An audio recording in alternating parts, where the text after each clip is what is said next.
A lot of conversation around the vaccination drive, and I've actually got to the Chief Executive, as you say, Peter Wharton-Hood, who joins me now to unpack their company results a little further. Peter, many thanks for your time this evening. I suppose let's start with some of the salient features of the results that we saw in this particular period. Yes, as we announced earlier today, revenue up just short of 13% to 27 billion.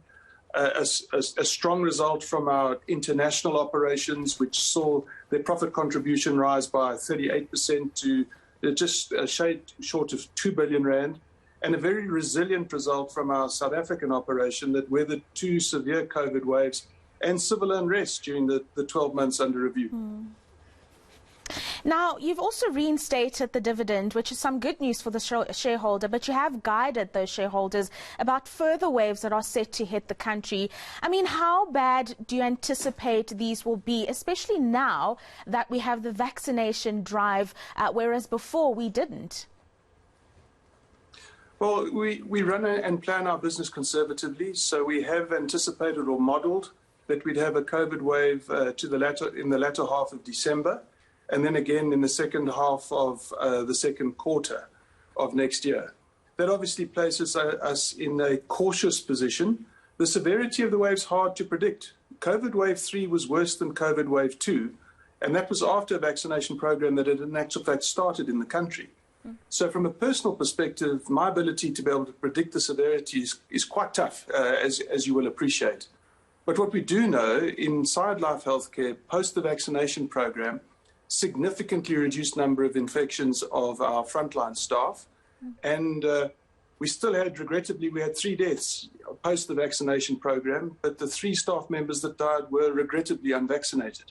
So we're firm believers in the efficacy of the vaccination program, and hopefully it does reduce the severity of wave 4.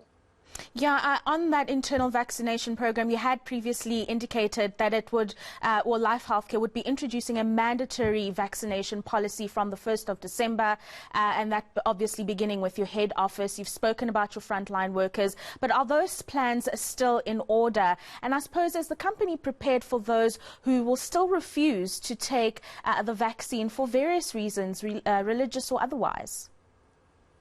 Absolutely. We are steadfast in our resolve to implement the policy.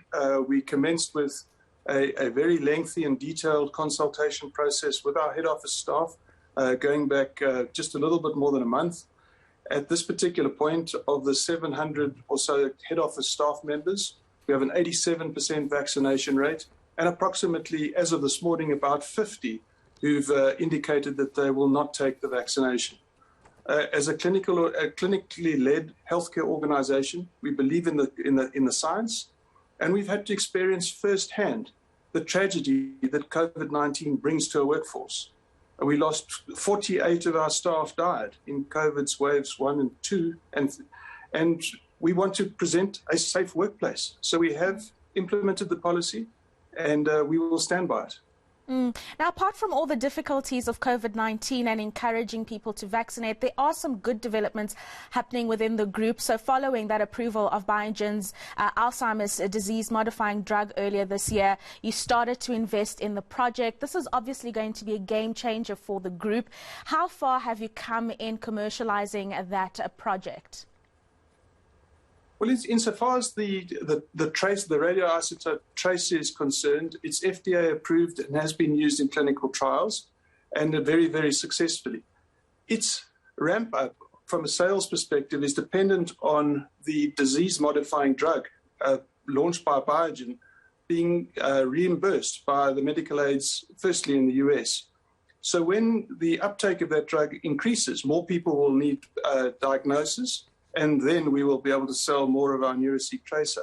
So at this particular point, we've invested in a sales force in the US, and we've also secured manufacturing capabilities in a number of locations around the world.